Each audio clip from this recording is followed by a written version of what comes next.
상하이 시가지를 벗어나면서 차창 밖으로는 화북지방과는 사뭇 다른 풍광이 전개된다. 옥수수 밭은 간되었고 수많은 수로를 낀 광활한 논들이 흘러간다. 정형을 찾기 어렵던 농가도 하얀 벽에 검은 지붕을 지닌 2층 집으로 바뀌어 함께 스쳐 지나간다.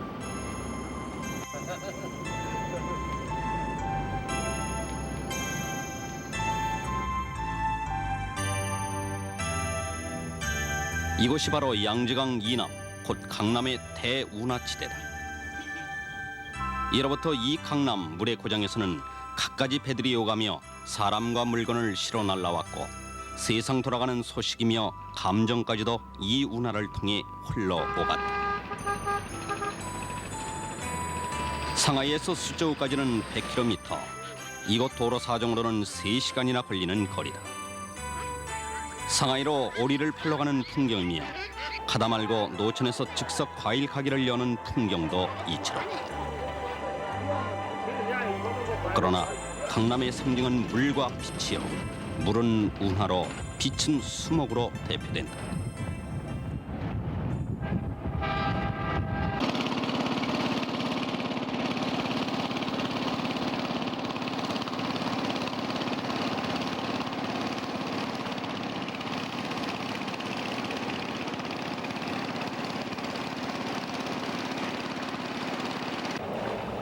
특히 수많은 배들이 꼬리를 물고 이어 달리는 이 운하는 양지강과 황호 등 동서로 흐르는 5개의 강을 남북으로 꿰며 강남의 풍부한 물자를 정치의 중심지인 화북으로 수송하는 첫 줄이자 중국을 하나로 묶는 대동맹이기도 하다. 배 위에는 갖가지 물자가 가득하고 빨래도 나부낀다.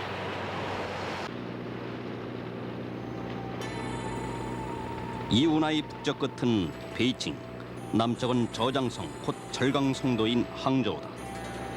그래서 경항 대운하로 불리워지는 이 운하는 6세기 말 중국을 3번째로 통일했던 수나라가 500만 명을 동원해 건설해 놓은 것으로 이 힘겨운 대역사 때문에 수나라는 개국 37년 만에 멸망하고 말았다.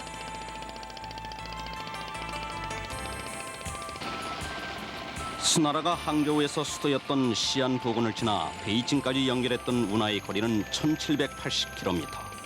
그러나 현재의 운하는 중국 정부 성립 후 하청망 공사를 하면서 직선화해 1510km가 됐다.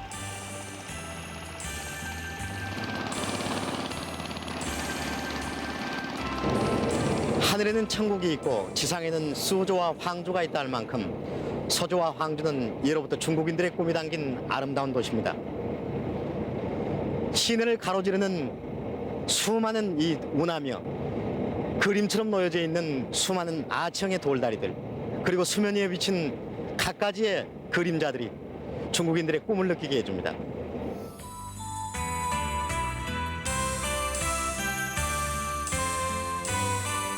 시내를 가로지르는 색강에서 밤사이 피어오른 엷은 안개로 가지런히 덮여있는 검정 지붕과 흰벽이 대조를 이루고 있는 주택가 풍경은 이 수조우 지방 산수화의 좋은 소재이기도 합니다.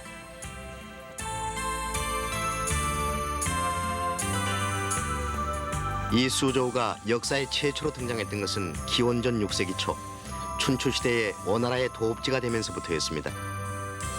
그 후 수나라 때 대운하가 건설되면서 강남 쌀의 수송지로서 활기를 띠었고 상하이가 개항하기 전까지 외국 무역이 활발했던 국제적인 도시였습니다. 거리로 나서면 처마 끝이 하늘을 향해 치켜 올라간 건축물들이 이채롭습니다. 이 같은 건축 양식은 10세기 중엽 이 땅에 섬세한 문화시대를 열었던 송대의 양식입니다. 오늘날의 인구는 70만 명에 불과하나 장수성, 곧 강소성에서 가장 오랜 역사를 지닌 도시이자 풍광명치한 곳으로서 시민들의 자긍심 또한 대단합니다.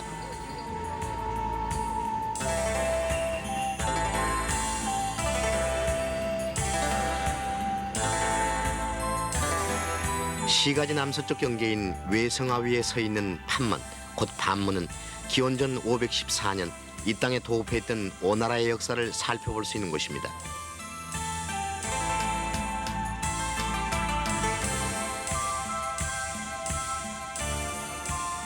오나라는 주나라 문왕의 백부인 태백이 동생에게 재위를 양보하기 위해 중원에서 이곳으로 내려와 세운 나라라는 설이 있습니다. 그러나 오민족이 단발을 하고 문신을 했다는 기록으로 보아 오나라는 중국의 한족이 아닌 동남이 계열의 민족이 세웠던 나라인 것으로 추정되고 있습니다.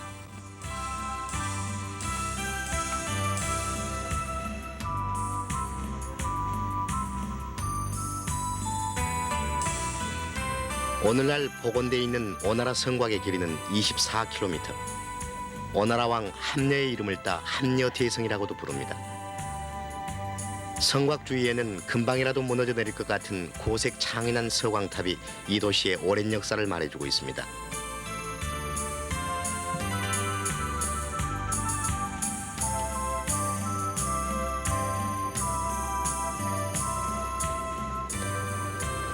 반문과 운하로 바로 이어져 있는 아치형의 돌다리가 오문교입니다. 반문 서광탑과 더불어 반문 삼경으로 치는 수조의 명물입니다. 오나라는 개국과 더불어 대적인 초나라를 공략하기 위해 이웃 진나라로부터 차전법을 배우는 등 그들의 문화를 받아들여 융성해졌고 한때는 초나라를 5차례나 공략해 전승을 거둘 만큼 강대했던 것으로 전해지고 있습니다.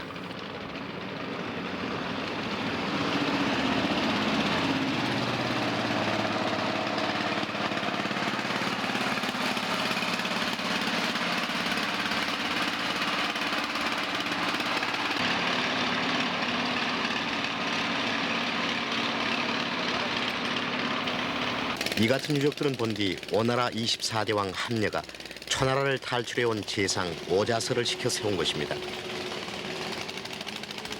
오자서는 아버지와 형이 초나라 평왕에게 살해되자 그 한을 풀고자 함녀를 찾아왔던 책략가였습니다.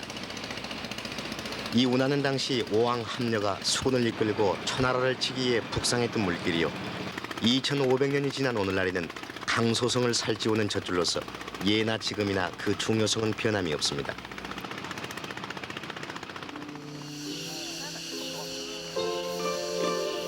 이 땅에 번영을 가져왔던 함녀는 중국의 가장 오랜 병서인 선자의 저자 손무를 기용해서 영토를 중원으로까지 확장했습니다. 그러나 제위 23년 이 땅의 아래쪽 저장성 곧 절강성 북부 지역에서 일어난 월나라 왕 구천에게 패해 원한을 풀어줄 것을 아들 부차에게 유언하고 숨을 거둡니다. 그의 무덤이 시가지 북서쪽 근교 해용산 기슭에 있습니다. 깎아지른 듯한 바위 틈에 있는 검지는 바로 시신과 함께 삼천자루에 칼을 묻었던 곳입니다. 바위에 새겨진 검지라는 두 글자는 왕이지의 친필인 것으로 전해지고 있습니다. 그러나 바위 틈에 어떻게 시신과 칼을 매장했는지는 수수께끼입니다. 부차는 부왕 함녀를 매장한 뒤 와신 곧 복수의 일념으로 섭해 놓자며 오자소와 함께 정병을 키웠습니다. 이 유적 곳곳에 새겨져 있는 글씨들은 당나라의 안진경 등 중국 서해의 대가들의 육필인 것으로 전해지고 있습니다. 이 무덤에는 함녀와 부차의 자비를 기리기 위해 세운 불당도 있습니다. 부차는 2년 후 오왕 부천을 사로잡아 원수를 갚고선 절강성 회계산에 근신하도록 풀어주었습니다.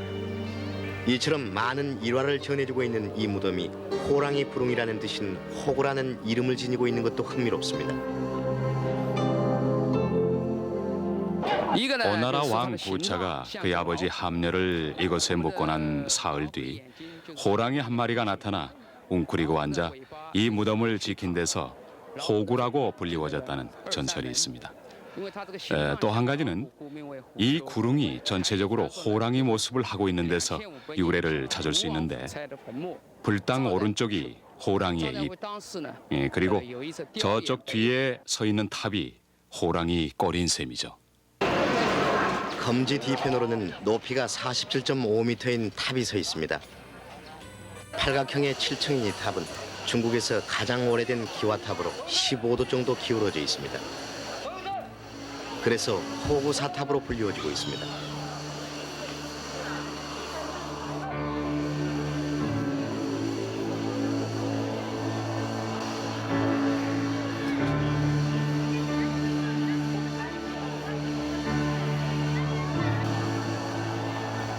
그러나 이 호구를 빼고 나면 이 수조에서 오나라의 유적을 찾기란 어렵습니다. 명신범료와 함께 상담, 곧 쓸개를 씹으며 구국 강병에 힘썼던 월나라 구천의 공격을 받고 부차는 기원전 473년 자결해버림으로써 오나라 역사도 끝나버렸기 때문입니다.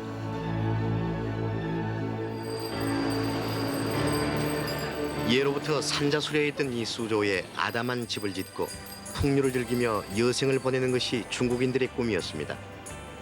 지금도 시내에 있는 170여 개의 예스러운 정원들이 남아 이 도시는 정원의 도시로 불려주기도 합니다. 전국시대의 시인 구론의 식기에 썼다 이름을 붙인 창랑정은 송대의 시인 오자미가 지은 정원으로 수조에 있는 정원의 구조와 풍치를 살펴볼 수 있는 4대 명원 가운데 하나입니다. 셋강을 가로지르는 돌다리를 건너 정문으로 들어서면 12,000평방미터의 정원 안에는 12채의 건물들이 들어서 있습니다.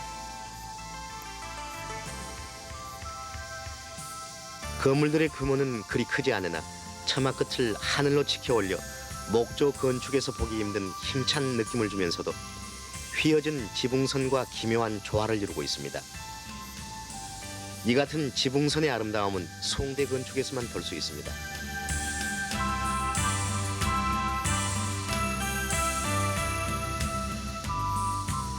각 건물을 잇고 나아가 이 정원 자체를 에워싸고 있는 낭화도 운치가 있습니다.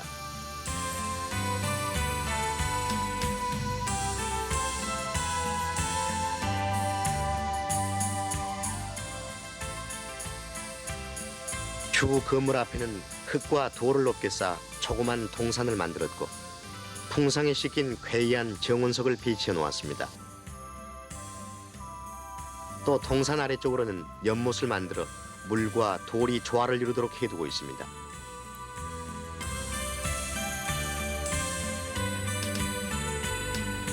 정원 안으로 깊숙이 들어가면 명도당이라는 주건물이 낭화로 에워싸여 입구자 모양을 이루고 있습니다.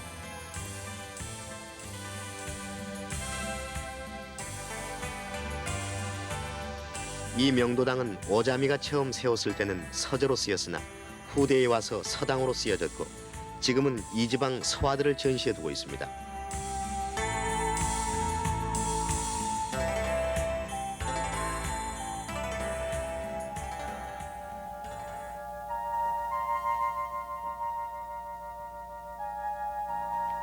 천장에 촘촘한 썩가래며 대들보가 그대로 드러나 신선감을 주고 있으며 이를 통해 이 건물이 얼마나 견고하게 지어져 있나를 느낄 수 있습니다. 700여 년이 지난 지금까지 수리 한 번 하지 않고 전해 내려오는 것도 이 때문입니다.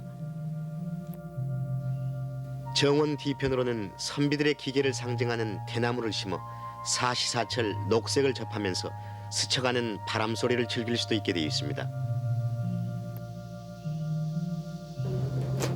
수조의 정원은 강남 제1이요 강남 정원은 천하 제1이라 해서 예로부터 이 지방의 정원은 중국을 대표하는 정원으로 쳐왔습니다. 무언의 시요 무상의 그림이라고 일컬어져 온 소주 지방의 가장 오래된 정원인 이 창랑정. 이 창랑정을 거닐면서 우리는 중국인들의 자연관을 읽어낼 수가 있습니다. 园林它的这个就是建筑风格吧，就是跟这个苏州这个 이 창랑정으로 대표되는 수저우의 정원들은 모두 복도와 같은 장랑으로 에워싸여 있는데요. 이 장랑의 창을 통해서는 밖으로 흐르는 냇물을 바라볼 수 있게 돼 있습니다. 그리고 또 후정에 세운 높은 누각을 통해서는 정원 뒤로 펼쳐지는 산세를 감상할 수 있도록 돼 있고요.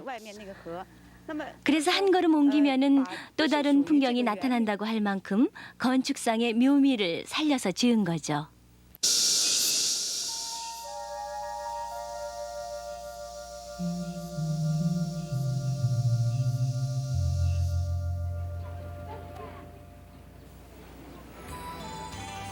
주택가의 골목길을 이곳에서는 후통, 곧 호동이라고 부릅니다.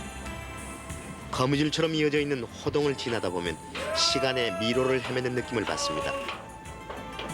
밖에서 보면 처마를 맞대고 있는 집들이 허술해 보이나 안으로 들어가 보면 뜻밖에도 한두 세기 전에 대리석으로 운치 있게 지은 집들이 많음에 놀라게 됩니다. 이 같은 집들이 수조우 예술인들의 창작의 산실입니다. 중국 화단은 명대 이후 절파와 오파로 갈려져 왔습니다. 절파의 절이란 절강성의 첫자에서 따온 것이며 오파의 오란 이 수조를 가리키는 강소성의 오연에서 따온 것입니다. 절파는 북종화 계열로서 필법을 중시한 데 반해 오파는 남종화 계열로서 정신적인 깊이를 중시해 왔습니다.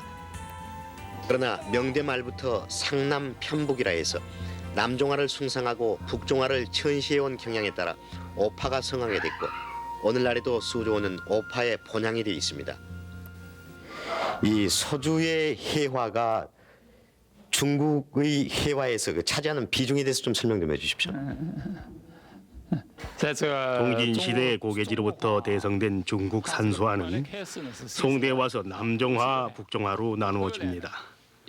북종화가 화원이나 직업적인 전문 화가들이 중심이 돼 외형 묘사를 위주로 한 사실적인 세계를 지향하는 화풍인데 반해 남종화는 사대부 계급에 속한 문인 화가들이 중심이 돼서 수묵과 담체를 사용해 내적 신경을 표출하는 진솔하고 온화한 화풍입니다. 이 수조우 지방은 예로부터 남종화가 성행했던 지역으로 지금도 저를 비롯한 오파가 그 맥을 잇기에 노력하고 있죠. 중국화 기법개론과 중국 산수화 전통 기법론 등의 저자이기도 한 이 화가를 비롯한 10여 명의 대가들에 의해 오파 400년의 명맥이 유지되고 있으며 베이징과 상하이에서 열린 굵직한 작품전에 반드시 초대되고 있다는 설명입니다.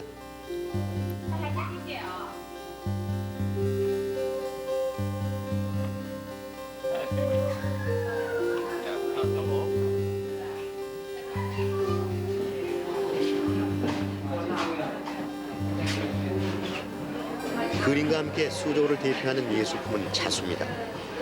예로부터 동물이나 꽃, 나무 등을 소재로 해온 중국의 자수는 2000년의 역사를 지니고 있으며 특히 도안과 기법 그리고 배색이 세련된 수조의 자수는 삼국시대 청나라의 자수와 함께 중국 4대 자수 가운데 하나로 손꼽히고 있습니다. 그래서 이 수조에는 지난 54년부터 자수연구소가 생겨 8년 이상 자수를 해온 300여 명의 여성들이 작품을 만들며 새로운 기법을 개발해 오고 있습니다. 특히 이 연구소가 개발한 양면 자수는 자수의 소재가 되는 동물들의 털을 그대로 쓰고 있으며 가로 세로 각각 1m가 넘는 작품 한 점을 완성하는데도 6개월 이상 걸립니다.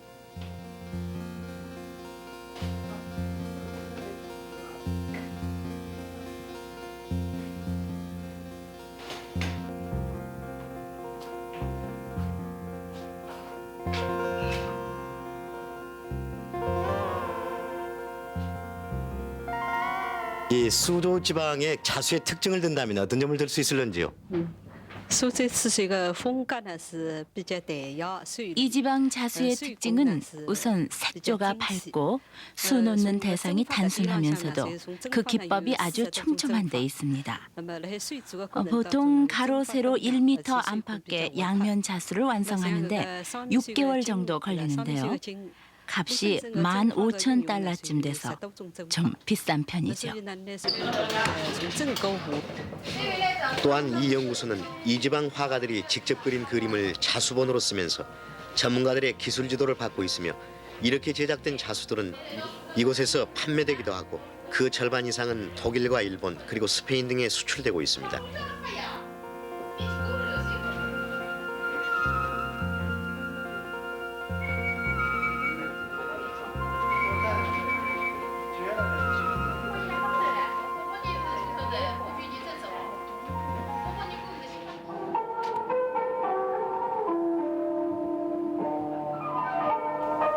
수조의 또 하나의 명물은 비단입니다. 많은 비단 공장에서는 판매량을 늘리기 위해 상설 모델을 만들어 패션쇼도 보여주고 있습니다.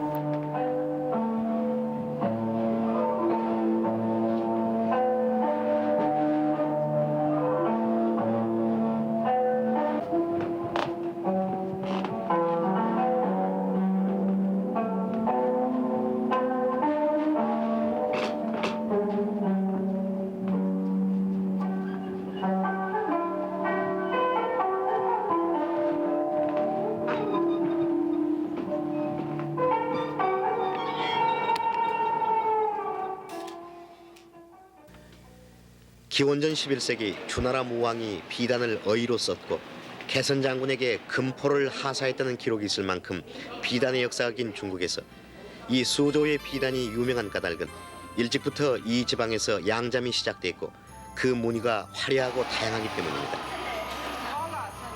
작업장에서는 옷을 직접 만듭니다. 비단값이 아직 비싸 널리 보급되고 있지 못한 중국에서 하루에 300벌 이상씩 만들어내는 이 공장을 통해 수조의 생활 수준이 다른 지역에 비해 비교적 높다는 것을 알 수 있습니다.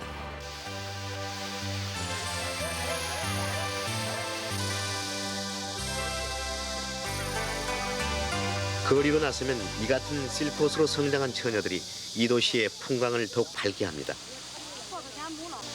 이들이 바로 시인 이백이 노래했던 애교와 매력이 넘치는 수조의 아리따운 소조들입니다.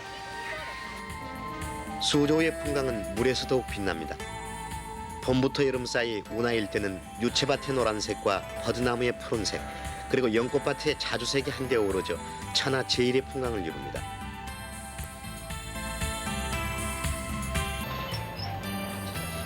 시가지 남동쪽 운하에 연해 있는 보대교는 당나라 때인 810년에 세워진 다리입니다.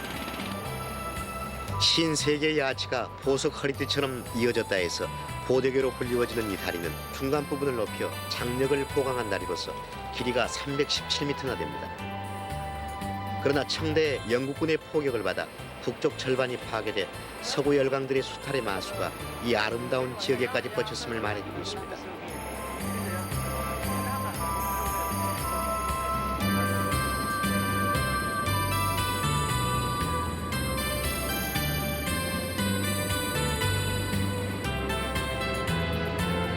수라는 한 왕조의 수명을 단축시켰지만 만대의 번영을 가져왔다는 운하를 나란히 하고 취재팀은 다시 남쪽 항저우를 향해 달린다.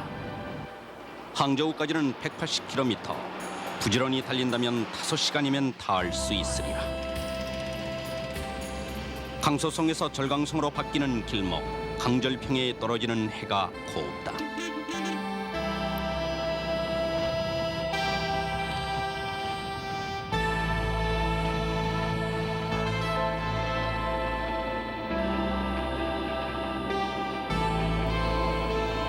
잠시 조롱 같은 여수에 잠겨 있을 무렵 기다란 다리가 나타난다. 천탕대교, 곧 전당대교다. 이 다리를 건너면 항저우다. 이 전당대교는 아래층으로 열차가 오가고 위층으로는 자동차가 다니는 1450km의 2층 철교로서 지난 37년 중국이 자력으로 설계하고 세운 최초의 다리이기도 하다.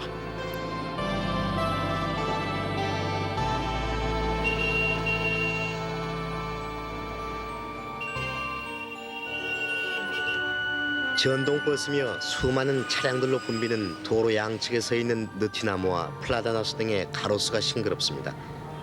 시민들의 표정도 밝습니다. 절강성의 성도로서 인구 110만의 중국 제1의 보양 도시인 이 항저우는 꿈의 신혼여행지이기도 합니다. 이 도시가 처음 열린 것은 월나라의 도읍지가 되면서부터였습니다. 월나라의 시조는 하왕조, 소강제의 서자, 무여라는 설이 있으나 확실치는 않습니다. 항저우는 그 후 12세기 초 남송의 수도로서 150여 년간 중국을 대표하는 도시가 되었고 원대 이후 절강성 최대의 도시로서 군림해 왔습니다. 항저우가 역사에 처음 등장했던 시기는 춘추시대입니다. 당시 수조우가 원나라의 수도였다면 이 항저우는 월나라의 수도로서 5월 동준이 와신상담이냐는 고사성어가 만들어진 땅입니다. 그런가 하면 79년 6월 이곳에서 열린 세계 배드민턴 대회에 중국 정부가 우리나라에 공식적인 초청장을 보내왔던 역사적인 땅이기도 한 것입니다.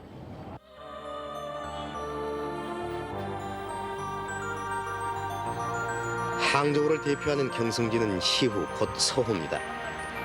시가지 서쪽 길을 따라 곧장 나가면 백제라고 불리워지는 1km 정도 되는 뚝길이 있습니다. 백제란 당나라 시인 백거이 곧 백낙천의 성을 따 지은 이름입니다. 822년부터 3년 동안 항저우 태수로 재직하며 이 서호를 가꾸었던 그의 뜻을 기리기 위해 지은 이름입니다.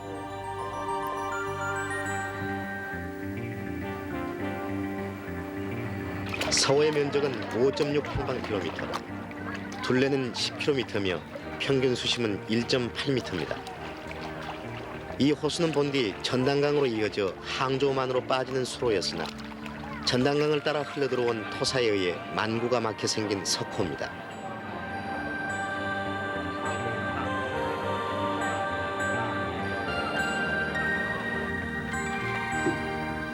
백제는 고산이라는 섬과 닿아 있습니다. 서호와 연해 있는 고산의 누각지대를 평호추월이라 부릅니다. 가을철 달이 뜬 풍광을 음미하기에 가장 좋은 곳이라는 뜻입니다.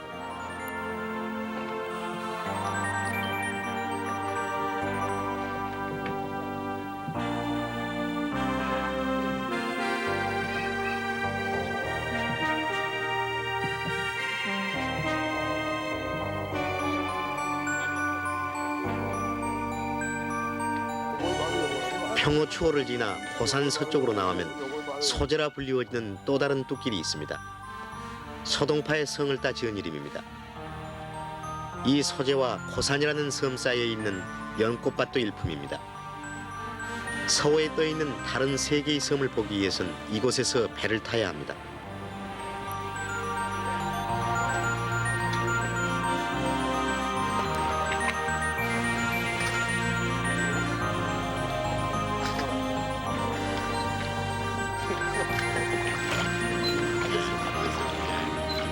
세 개의 섬 가운데 삼다민월, 곧 달빛 어린 세 개의 호수라는 뜻을 지닌 섬은 명나라 만력제가 갖고 오는 정원으로 풍치가 가장 뛰어납니다. 삼다민월로 가는 중간 지점에 있는 섬이 호심정입니다. 지난 1000년 동안에 걸쳐 세워진 수많은 누각들이 짙푸른 수목을 배경으로 여기저기 들어서 시정을 불러옵니다.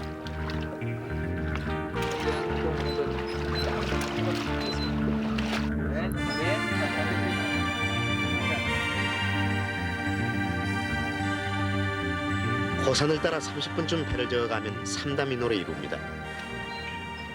삼다민월은 호수에 떠 있는 섬이지만 이 섬 안에는 세 개의 호수가 또 있어 하늘에는 달이 하나, 호수에는 그림자 셋이라 노래했던 많은 시인들의 시기에서 따온 이름입니다.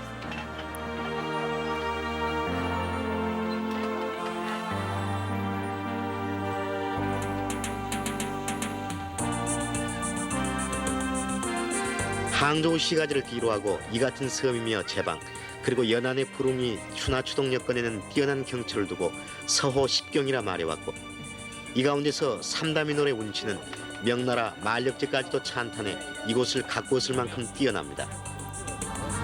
이 호수에서 기억되는 두 사람의 걸출한 시인이 있습니다. 당나라 때의 백낙천과 북송시대의 소동파가 바로 그들입니다. 그들은 이 항저우의 태수로 부임해서 이 서호를 가꾸는 데 정성을 쏟았고 때로는 이 호숫가를 거닐면서 시심을 불태우기도 했습니다. 그런가 하면은 원나라 중기 때 이곳을 찾아온 마르코 폴로는 이 호수의 아름다움에 취해서 항저우야말로 지상에서 가장 아름다운 도시라고 평하기도 했습니다. 영국과 뒤를 구불구불 9번을 꺾어 지나가는 다리를 구곡교라 부릅니다. 이 섬에 있는 세 개의 호수를 잇는 다리입니다.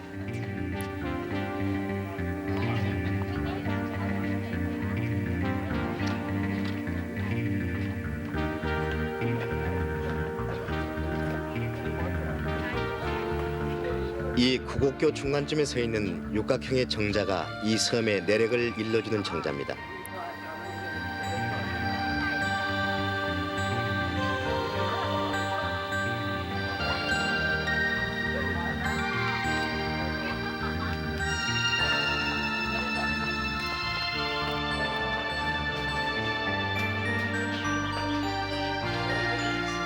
정자기둥에 새겨져 있는 섬 안에 섬이 있고 호수 밖에 또 호수가 있다로 시작되는 38자의 시는 이 섬의 구조를 잘 표현해주고 있습니다.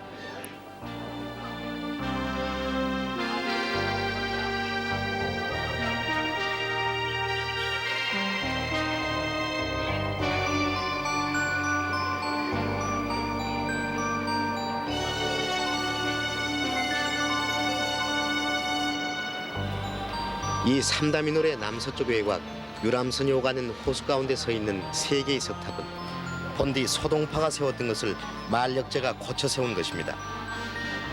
가을 중추절에는 지등을 이 탑에 내걸어 호수의 풍광을 더욱 빛내기도 합니다.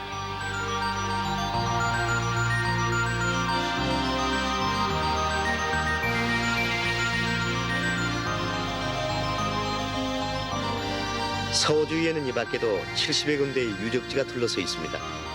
이 가운데 하나가 전당강 북안에 서 있는 육화탑입니다.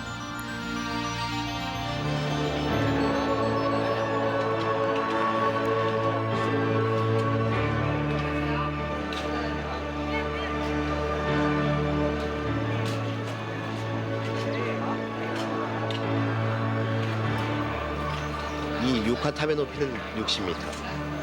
외관은 팔각 13층이나 내부는 7층으로 되어 있습니다. 처마 끝이 치켜 올라가 있고 기와를 씌운 점 등으로 보아 송나라 때 세운 탑임을 알 수 있습니다.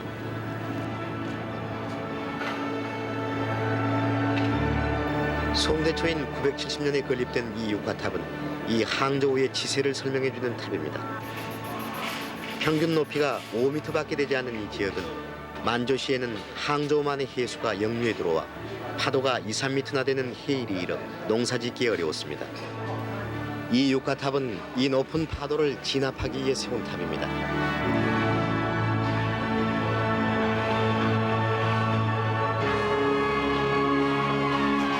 천년이 지난 후 항저우만 공사로 해수 역류 현상이 해소되면서 이 탑의 소임은 끝난 셈이나 내부가 균열돼 상층부로 오르는 것은 금지되어 있습니다.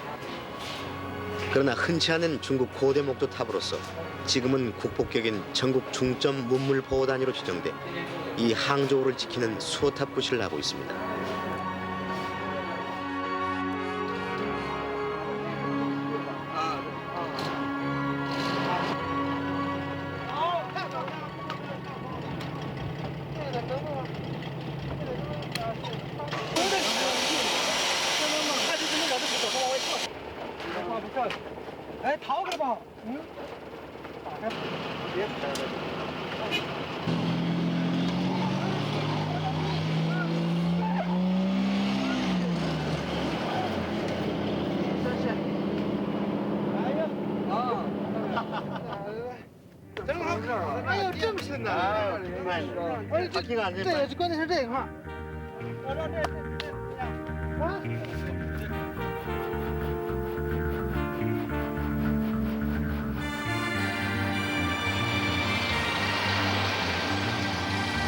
송나라가 개국하기 전 이 땅은 동진의 영토였습니다.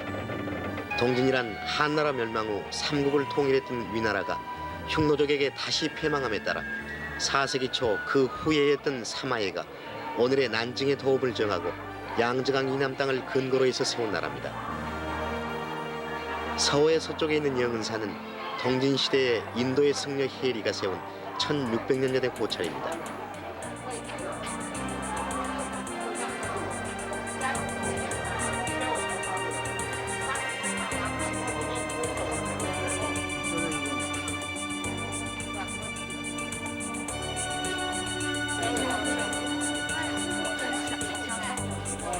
한때 승려수가 3,000명이나 됐던 이 절이 퇴락함에 따라 청대에 중창한 이 영은사는 강남 지역 최대의 사찰로서 향촉을 켜고 기원하는 참배객들로 항상 붐빕니다.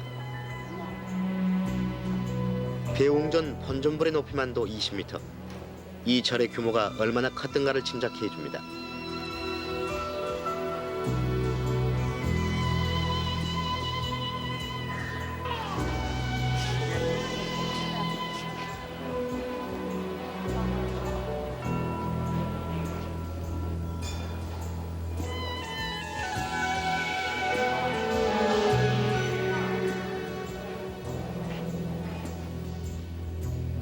본전불 뒤쪽에는 발밑에 동자를 굽어보며 서 있는 관세음보살을 중심으로 불전에 등장하는 50여 명의 인물상들이 배치되어 있습니다.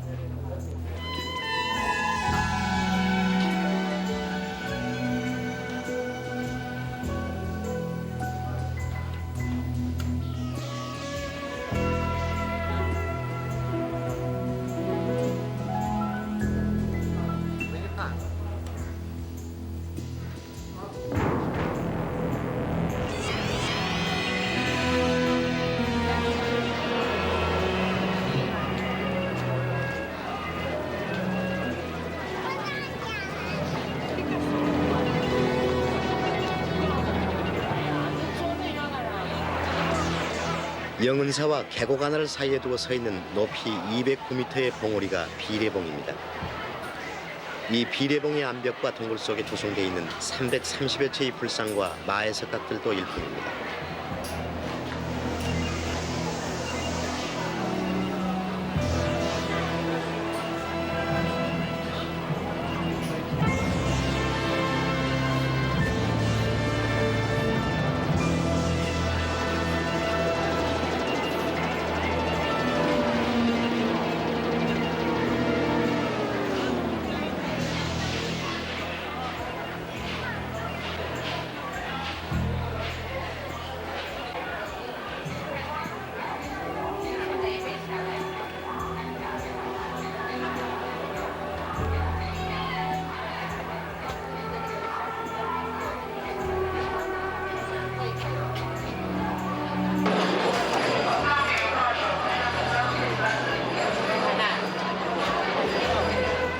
이 비례봉 주위에 이 많은 불상을 조성하는 이유는 어디 있을까요? 중국 민족은 황하유역의 중원 땅을 지키면서 한민족만이 가장 우수하다는 중화 사상에 젖어 있었습니다. 그러나 진나라가 이 민족에게 멸망당한 뒤에 그 후예들이 양지강 유역으로 옮겨와서 동진이라는 나라를 세워 명맥을 유지하면서 패배감과 이념 부재의 절망감을 느끼게 되는데 이때 불교가 정신적인 지주구시를 하게 되죠.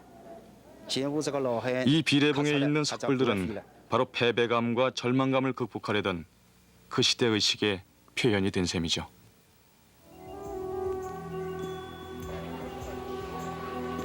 불교가 중국에 전래됐던 시기는 1세기 중엽 후한 시대였습니다. 그 후 중원에서 뿌리를 내렸던 불교 문화가 이 강남으로 옮겨오면서 조성되기 시작해 송원대까지 계속 이어져 조성되어 온 이 불상들은 불상의 변천사는 물론 강남 이남의 불교 문화를 살펴볼 수 있는 좋은 자료라는 설명입니다.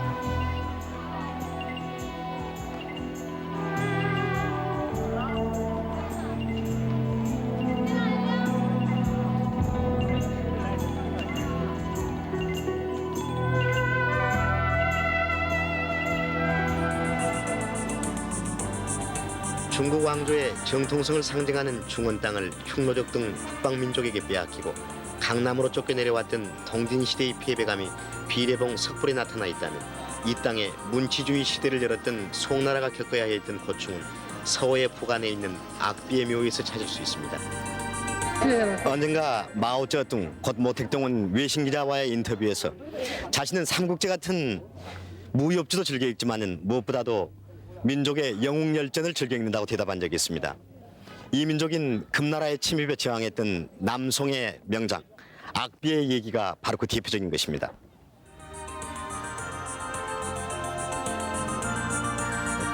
사회가 얘기되어 있던 악비는 본디 농민 출신이었습니다.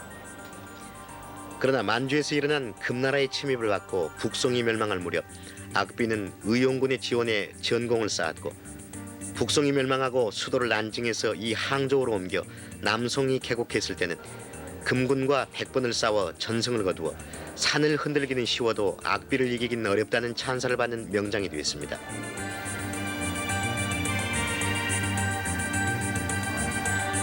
그는 등에 진충보국이라는 문신을 하고 다녔던 애국심이 불타는 무장이었고 스승 주동이 돌아가자 의복을 팔아 주육을 장만해서 스승 무덤에 바치고 화살 3개를 쏘고 돌아왔던 예절 바른 장수이기도 했습니다.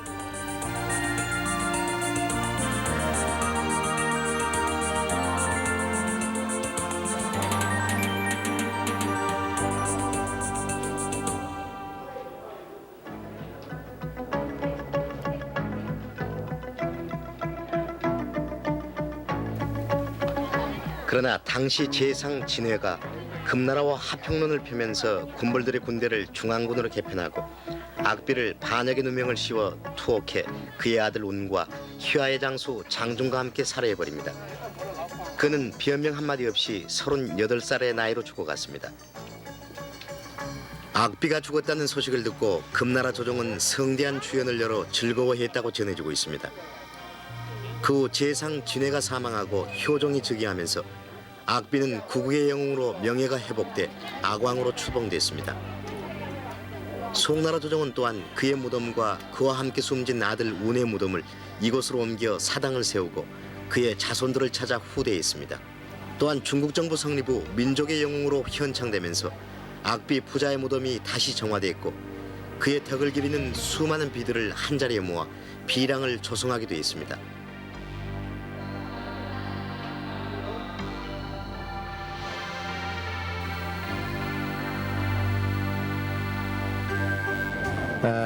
这个问题就是应该这么讲，就是在我们中国人的眼中的民族英雄，就是为了 원신이 돈을 탐내지 않고 무신이 죽음을 두려워하지 않을 때 천하가 태평해지리라고 말했던 악비의 말은 아마 시대나 이념을 초월한 진리라고 생각합니다. 악비는 농민 출신이었습니다. 그러나 사리사욕을 떠나 조국과 백성만을 생각했습니다. 중국의 영웅이란 악비와 같은 정열과 이상을 지닌 사람들이죠.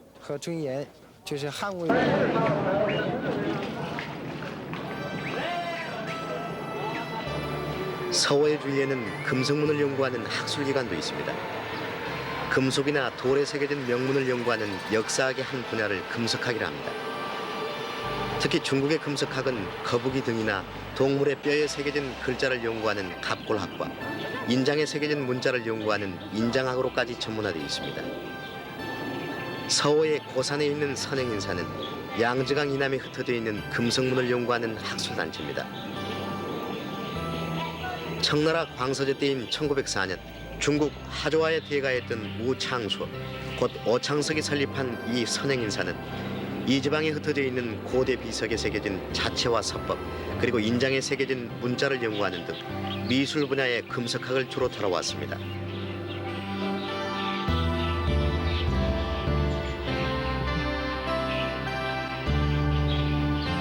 석실 속에 보존되어 있는 많은 비석들은 이 단체가 어렵게 수집해 놓은 자료들입니다. 그러나 오창석이 세상을 떠나고 전국을 혼란 속에 몰아넣었던 문화혁명 이후 이 기관도 유명무실해졌습니다. 그래서 항저우 당국에서는 최근 이 선행인사를 정비하고 새 출발하기 위한 방안을 강구하고 있습니다. 개혁과 개방화의 바람이 이 강남에까지 불어오고 있는 것입니다.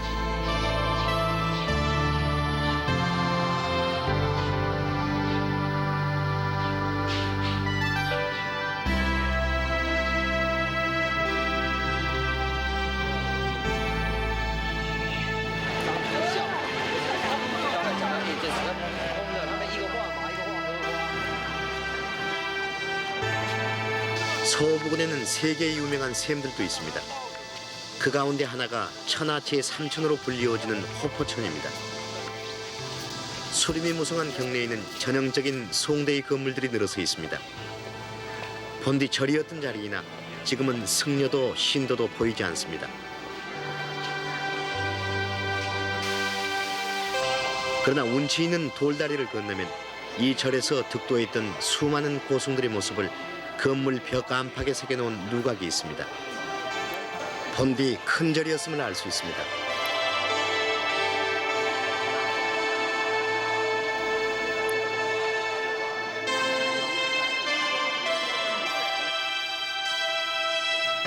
이 절을 세운 사람은 당나라 때의 승려 성공화상이었습니다. 성공화상은 이 절을 세우기 위해 이곳에 들어왔다가 빼어난 산세에 감탄했으나 물을 구하기 어려움에 실망하고 잠시 잠들어 있을 때 꿈속에 2마리의 호랑이가 나타나 샘물이 솟는 것을 알려주었고 그 자리를 파본 즉시 맑은 물이 솟았다 해서 이곳의 샘을 호포천이라 부르고 있습니다. 한 손에 염주를 들고 턱을 괜 채 잠들어 있는 노승이 성공화상, 그 옆에 서 있는 2마리의 호랑이가 샘터를 알려준 호랑이들입니다.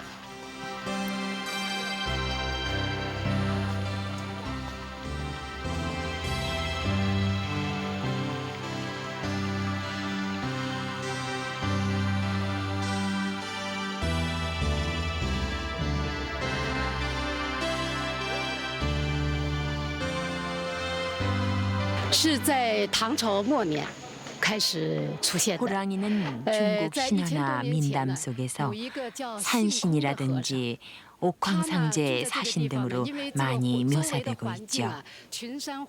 그러나 무서운 인상과는 달리 훈훈한 인정을 지닌 모습으로 나타나고 있습니다.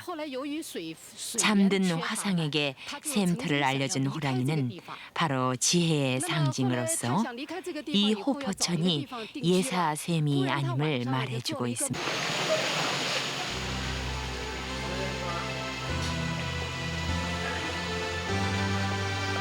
꿈에 호랑이가 나타나 알려주었다는 이 샘물이 결코 예산물이 아니라는 것은 과학적으로도 규명됐다는 설명입니다. 이 샘물은 석영 사암층을 뚫고 분출하는 물인 까닭에 광물질이 많을 수밖에 없습니다. 그래서 그릇에 물을 가득 담아 동전을 올려놓아도 물이 흘러넘치지 않습니다. 광물질의 밀도가 높고 표면 장력이 크기 때문입니다. 이렇듯 항저우의 지하수는 이 지방의 자랑거리이며 이 물과 함께 차 또한 명물로 꼽히고 있습니다.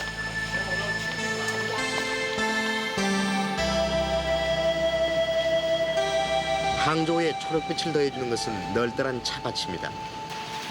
전한시대부터 차가 재배됐던 것으로 전해지고 있는 중국에서 최고급품으로 치는 녹차 가운데 하나가 룽징차, 곧 용징차로 그 재배지가 바로 항저우입니다. 차로 쓰이는 잎은 보통 새 잎이 달린 새순으로 잎의 길이가 3cm 정도 될 때 따냅니다. 사철 푸른 이 차나무의 크기는 1 내지 2m로 보통 4월에서 10월 사이에 잎을 땁니다.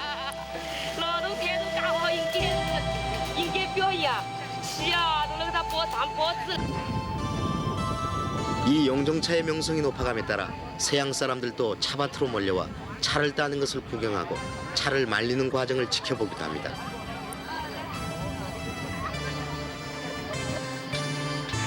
차밭에서 따는 잎은 바로 전기 건조기에 넣어 1차 산화 효소를 파괴한 뒤 꺼냈다가 다시 건조기에 넣어 말린 다음 포장하고 있습니다.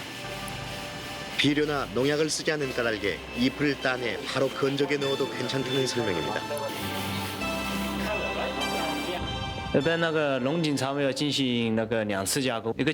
용종차는 2차례 가공합니다. 먼저 차잎을 따서 전기 가마에 넣고 80도 정도로 30분간 가열해 꺼내죠.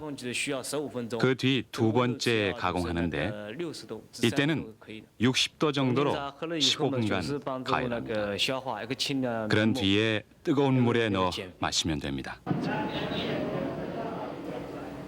이렇게 가공된 차는 포장돼 현장에서 판매되기도 하고 일부는 동남아 지역에 수출되고 있습니다.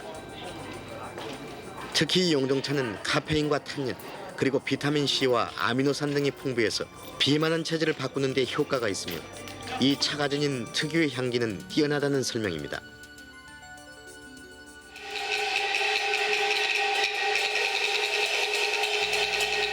한낮에 서 주변을 보았던 즐거움은 저녁에 월극을 보는 기쁨으로 이어집니다.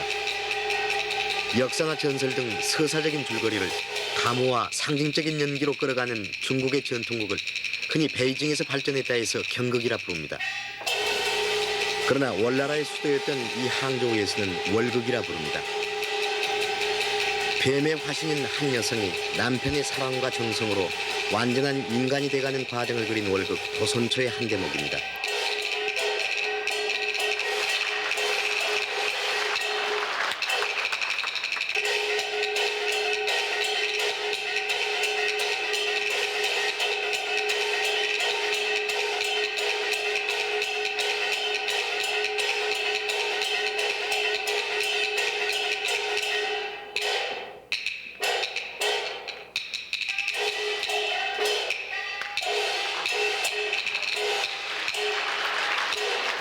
상대가 던지는 칼과 봉을 손으로 받아내고 발로 대받아치는 등의 동작에서 월극 배우들이 숙련된 배우들임을 알 수 있습니다.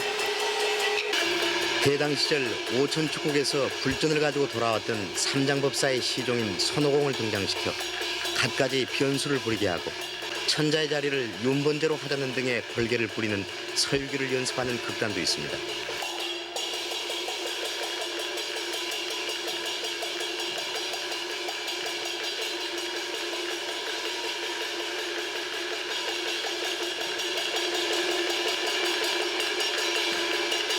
하는 수는 모두 몇 명이나 되는지 설명해 주시겠습니까? 这个79年成立的， 저희 극단의 단원수는 40명 정도입니다. 이 같은 극단이 항저우에 서너 개 있죠. 저희들이 브라질 나들이 공연 작품으로 서유기를 고른 것은 이 작품이 중국의 4대 기서인데다 내용이 파란만장하고 여기에 환상적인 요소와 공포스러운 요소도 들어있어 중국을 소개하는 데 적절하다고 생각했기 때문입니다. 이 항저우에서는 이 같은 문화 활동은 물론 일상사까지도 물빛에 용해돼 독특한 풍광이 됩니다.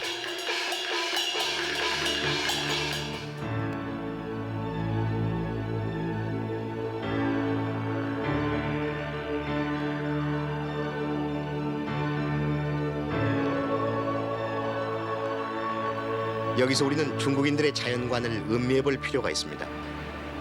태초의 우주는 하나의 알이었습니다. 이 알이 쪼개져 반은 하늘이 됐고 또 다른 반은 땅이 됐습니다. 땅에서는 최초의 인간인 반고가 나타나 18,000년을 살다 숨졌습니다. 반고의 머리는 쪼개져 해와 달이 됐고 그의 피는 강과 바다를 채웠으며 그의 머리칼은 숲과 초원이 됐습니다. 또한 그의 땀은 비로, 숨결은 바람으로, 목소리는 천둥이 됐습니다. 그리고 그의 몸에 있던 벼룩이 중국인의 조상이 됐습니다. 이 중국 신화는 대자연의 위대함과 아름다움에 비하면 인간은 실로 미미한 존재로서 자연과 조화하는 일이야말로 인간의 최고의 덕목이라는 것을 일러줍니다. 취재팀이 지난 40여일 동안 돌아본 많은 문화유적과 경승지에는 바로 이 같은 자연과의 조화의식이 담겨 있으며 중국의 문화유적을 접하며 느꼈던 포근함은 바로 여기서 연유된 것임을 문득 깨닫습니다. 서호에 떨어지는 나귀를 뒤로 하고 취재팀은 다시 귀국 준비를 하기 위해 베이징으로 향합니다.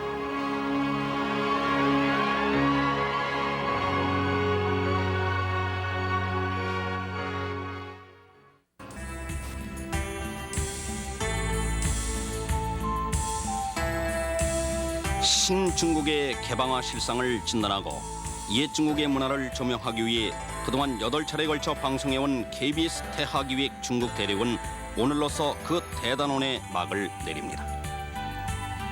취재팀이 돌아본 대로 광활한 땅과 11억의 인구 그리고 불후의 문화유산을 가진 중국 대륙은 이제 긴 잠에서 깨어나 새로운 중화의 내일을 열기 위해 개방화의 심찬 대장정을 계속하고 있습니다. 중국은 지금 우리의 상상을 초월할 만큼 빠른 속도로 변하고 있으며 선부, 후균배의 기체 아래 소리 없이 산업혁명을 추진해 나가고 있습니다.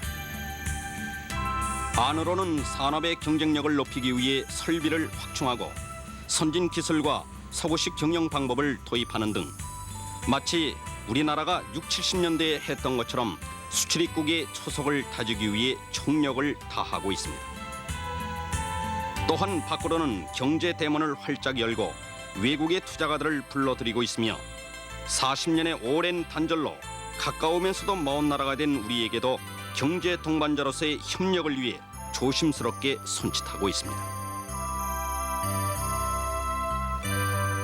이럴 때 중국은 세계 시장에서 우리의 힘겨운 경쟁자가 될 수도 있고 상호 보완적인 협력을 통해 서해안 시대를 여는 동반자가 될 수도 있다는 것을 확인할 수 있었습니다. 여기서 취재팀은 기원 전부터 그들이 써온 중국 그리고 중하라는 단어 속에 담긴 뜻을 음미해 봅니다. 중국이란 세계의 한 가운데란 뜻이요, 중하란 세계 가운데에서 가장 빛나는 곳이라는 뜻입니다. 이는 그들이 가장 선진된 문화민족이란 자부심이 만들어낸 단어들로서 사실 그들의 문화는 그 기원 이래 독자적이고 수준 높은 것이었습니다.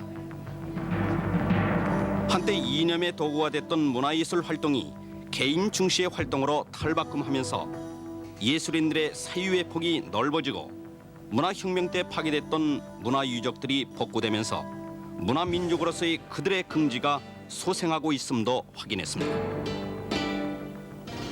이 같은 그들의 문화 역량이 새롭게 연소할 때 우리와 무섭게 경쟁할 이웃이 될 것임에 틀림없습니다.